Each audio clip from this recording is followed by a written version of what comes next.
ప్రకాశం జిల్లా పెద్ద దోర్నాల మండలం పరిధిలోని హసనాబాద్ కొండ ప్రాంతంలో నివాస యోగ్యం లేని ప్రదేశంలో ఇచ్చిన గృహాలు తమకు వద్దు అంటూ పెద్ద దోర్నాల హౌసింగ్ ఆఫీస్ వద్ద పెద్ద ఎత్తున మహిళలు ఆందోళన చేపట్టారు.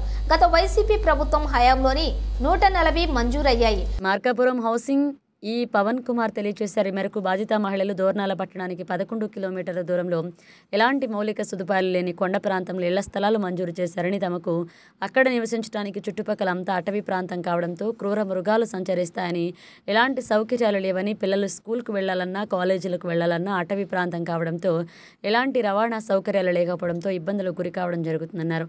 ఈ నేపథ్యంలో దోర్నాల చుట్టుపక్కల ప్రాంతాల్లో నివాసయోగ్యమైన ప్రభుత్వం భూమి మంజూరు చేసి గృహాలు నిర్మించారని అధికారి పవన్ కుమార్ దృష్టికి తీసుకుని రావడంతో పవన్ కుమార్ మాట్లాడుతూ, ప్రభుత్వం వృధాగా వ్యయం చేసిన నగదు మీరు తిరిగి చెల్లించగలరా అని ప్రశ్నించడంతో చెల్లించలేమని సమాధానం చెప్పారు.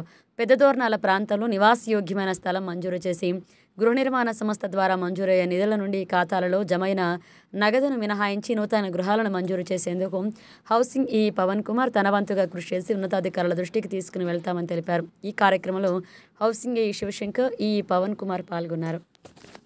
నీ పేరేంటో చెప్పు. షేక్ నూరి. ఎంతవరకు కట్టావు? కట్టలేదు సార్. అసలు ఇల్లే కట్టలేదు. ఓకే, కట్టిన వాళ్ళు ఎవరు ఉన్నారు?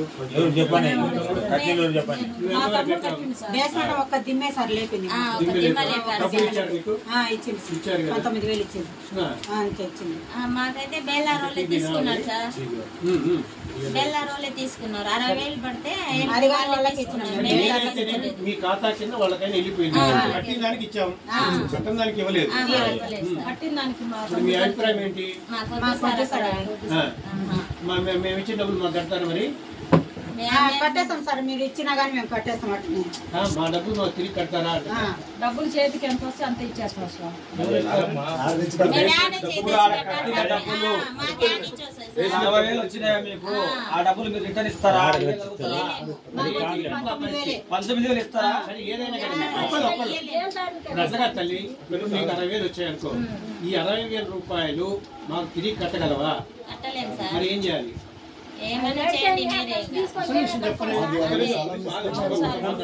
మీరు అడుగుతుంది ఏంటి? అక్కడ ఆ ప్లేస్ వద్దని, ఆ స్థలం వద్దని, ఎక్కడన్నా కావాలని అది చెప్పాలి. మీరు అడుగుతుంది అదే కదా.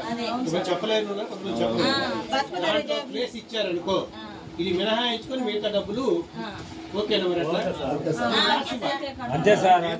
తెలియదు అర్జీలో మాకు అక్కడ ఇల్లు వద్దు, అక్కడ వసతి లేదు, అక్కడ ఇబ్బందిగా ఉంది అని చెప్పి రాసేస్తారు వీళ్ళు అర్జీలలో. కొంతమంది కట్టలేని వాళ్ళు, కట్టలేని వాళ్ళు, వీళ్ళైతే ఒకటి అలా కట్టిన వాళ్ళు అనమాట. ఇద్దరు వాళ్ళు ఉపాధి లేదు అక్కడ.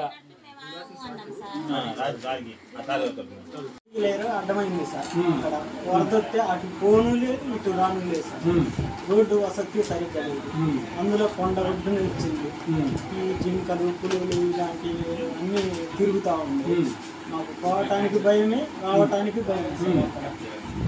అది ఒకటి. కూలీలకు అక్కడికి పోవాలంటే ఛార్జీ ఎక్కువ. సిమెంట్ వాళ్ళ పోవాలన్నా 1000 రూపాయలు ఎవరు రావట్లేదు సార్. అది ప్లస్ ఇసుక తోలాలంటే లోకల్ వరకు పెట్టేమో 7,000 సార్. ఇక్కడ నుండి ఆడికి పోవాలంటే 9,000 అడుగుతున్నారు. ఏది? ఒక ట్రాక్టర్. ఒక ట్రాక్టర్ 9,000 అంటే బాడీ ఉంది సార్. అట్లా వాడుక ఇసుక మేమే ఇస్తుంది. ఇసుక ఇచ్చినా కానీ ట్రాన్స్పోర్ట్ 9,000 ఎందుకు తీసుకుంటారు? వాళ్ళదైతే సార్ మందైతే మనం తీసుకుంటున్నారు. ఇప్పుడు కూలీ వాళ్ళకైనా అక్కడికి పోతే రేటు తెలుసు. ఒక ప్రాబ్లమ్స్ ఉన్నాయి. ఇప్పుడు మరి బేస్మెంట్ కట్టుకుంటున్నారు కదా మీరు. ఆ లేఅవుట్ లో బేస్మెంట్ ఇప్పుడు దాకా 110 మంది కట్టారు. ఈ 110 మందికి 70,000, 60,000 అప్పుడు బేస్మెంట్ పేమెంట్ చేశాం. మరి దాని పరిస్థితి ఏంటి? మీరు ఇస్తే మేము అక్కడ స్థలం ఇస్తే మేము కట్ చేసుకుంటారు సార్.